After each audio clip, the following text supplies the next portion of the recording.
Naseer Ahmad loan साहब। जीत हमारी, जीत हमारी, भारतीय जनता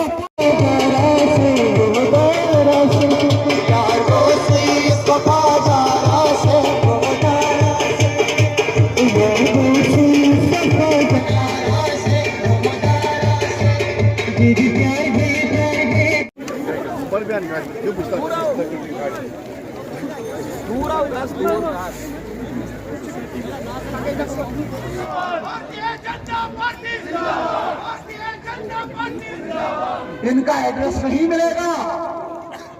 गुप्कार रोड पहले इनका एड्रेस होता था, वहां से पॉलिसी अपना मिसयूज आइटम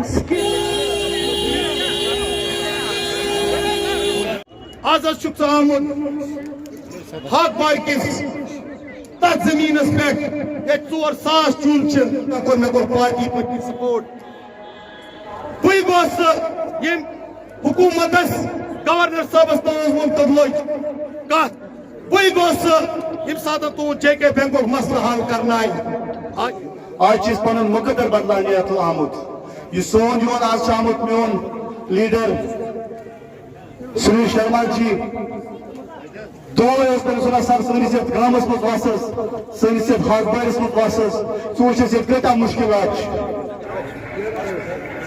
फुट ब्रिज वन इलाकस foot bridge MP parliament member सह जेल रोमुत तहदे वोट सह दिल्ली मज सोजमुत शर्म गसान कि वन लकट वकट फुटपाथ फुट ब्रिज सान पहचान नेशनल कॉन्फ्रेंस किस कारकुन से पहचान से पहचान से ये कोई सरकारी जमीन में वारा बड़ बिल्डिंग आईसी सुगै समझुन की जो नेशनल कॉन्फ्रेंस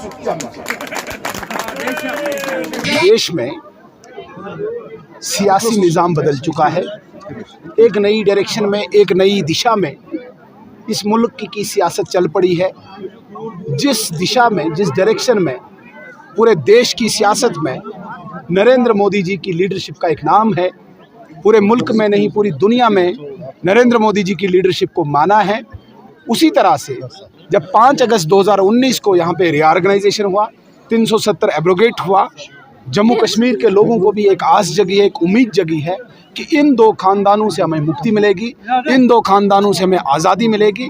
2002 से लेके पहले भी मैं कहूँगा कि नेशनल कॉन्फ्रेंस ने यहाँ पे जिस प्रकार से गरीबों का खून चूसा है, अब यहाँ के गरीब, यहाँ के नौजवान, यहाँ की माताएं, यहाँ की बहनें, यहाँ के बुजुर्ग इकट्ठे होके इस फैसले पे, इस नतीजे पे पहुँचे हैं कि इन दो खानदानों से हट के हमें यहाँ की सियासत को एक नई दिशा में लेना है। और भारतीय जनता पार्टी एकमात्र एक विकल्प है जो उनकी मसाइल को, जो उनकी समस्याओं को हल कर सकता है।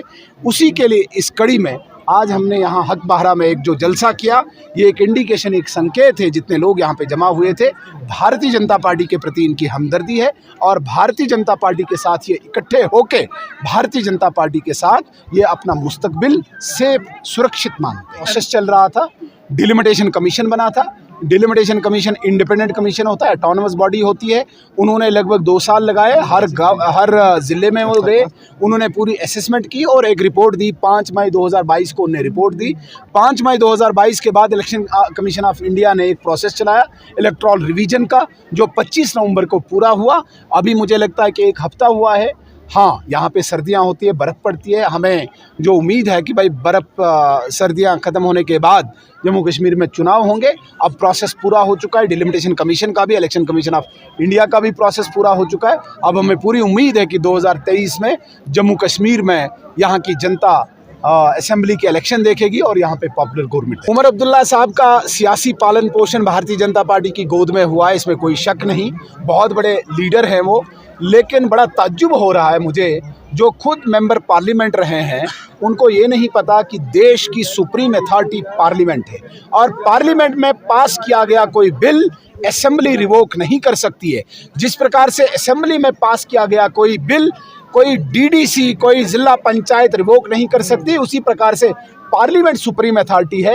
ये उमर अब्दुल्ला साहब भी जानते हैं, मैडम महबूबा मुफ्ती भी जानती हैं कि पार्लियामेंट में पास किया गया कोई बिल असेंबली रिवोक नहीं कर सकती है। हाँ, जिस दिन उनको ये ख्वाब पूरा हो जाएगा कि 272 से 275 मेंबर पार्लियामेंट में वो देश में वो जीत के आएंगे नेशनल कॉन्फ्रेंस, हमें तब यकीन होगा कि वो 370 वापस लाएंगे, जो दिन में तारे गिनने वाली बात है, इसके अलावा और